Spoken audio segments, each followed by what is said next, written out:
আজকে আমরা প্রজাপতি আঁকা শিখব। তোমরা কি প্রজাপতি আঁকা শিখতে চাও?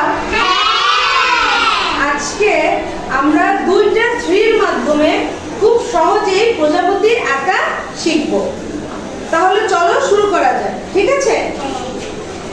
প্রথমে আমরা দুইটা থ্রি আঁকবো। দুইটা থ্রি আঁকবো। আসো সবাই দুইটা থ্রি আঁকো।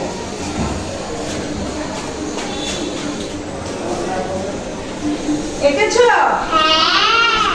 এখন আমরা একটি গোল আঁকবো।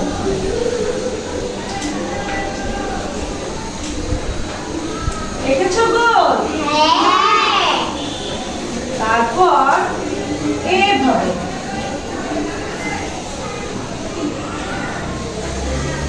এঁকেছো? এরপর আমরা প্রজাপতির পেট এঁকে ফেলবো। এখন কি বোঝা যাচ্ছে কিছু? দেখো, প্রজাপতির মাথা এঁকেছি, দুইটা পাখা এঁকেছি, বুক এঁকেছি এবং পেট এঁকেছি, ঠিক না? এখন আমরা প্রজাপতির সুর আঁকবো।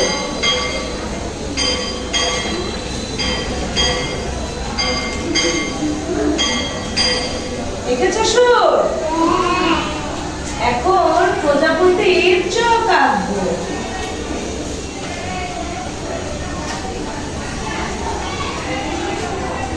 তোমরা কি এঁকেছো সবাই? এখন প্রজাপতির গায়ে যে ডোরা ডোরা দাগ থাকে সেগুলি আঁকবো। এভাবে সবাই দাগ দাও। এই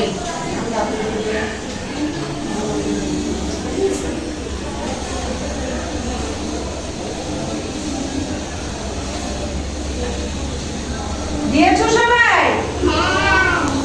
তাহলে আমরা প্রজাপতির বুক পেট সব এঁকে ফেলেছি, ঠিক না? এবং ডোরা ডোরা দাগও কেটে ফেলেছি।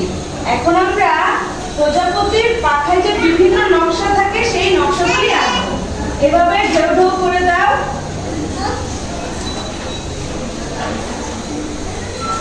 এভাবে দু পাখাতেই ঢেউ ঢেউ করে দেবে। তারপর এই যে বড় বড় গোল দিবে। প্রথমটা একটু বড় হবে, তারপরেরটা আরেকটু ছোট হবে, তারপরেরটা একটু ছোট হবে, তারপরেরটা একটু ছোট হবে। এভাবে ছোট দিলে তো আমরা অনেক ছোট দেব, ঠিক আছে? আবার নিচের পাখা তো এরকম দেখো, এভাবে আস্তে আস্তে গোলগুলি ছোট হতে থাকবে। এই পাখাতেও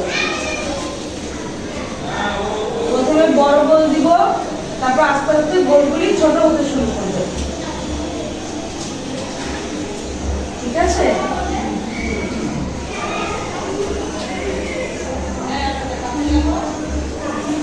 এঁকেছো সবাই? এখন এভাবে আমরা কয়েকটা দাগ দেব যাতে পাখাটা সুন্দরভাবে বোঝা যায়।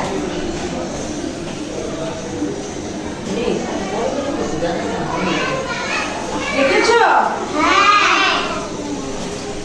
এখন আমরা পাখার এই পাশটা একটু গাঢ় করব।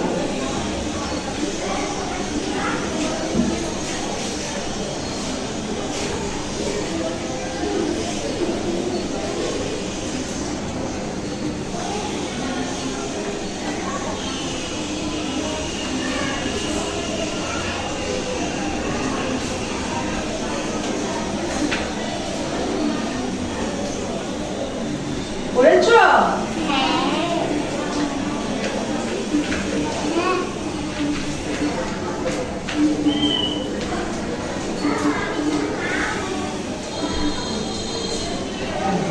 তাহলে কি আমাদের প্রজাপতি আঁকা হয়ে গেছে?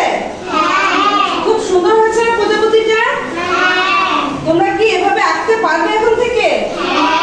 খুব সহজ না প্রজাপতি আঁকা? দেখি তো কে কে এঁকেছো? এই তো তাইবা অনেক সুন্দর এঁকেছে, দেখেছো? দেখেছো তাইবা কত সুন্দর প্রজাপতি এঁকেছে? নাও দেখি আফিফা। আফিফাও সুন্দর এঁকেছে, দেখো আফিফার প্রজাপতিটা সুন্দর হয়েছে, ঠিক না? নাও দেখি মেহেজাবিন। হ্যাঁ, মেহেজাবিনেরটাও সুন্দর হয়েছে।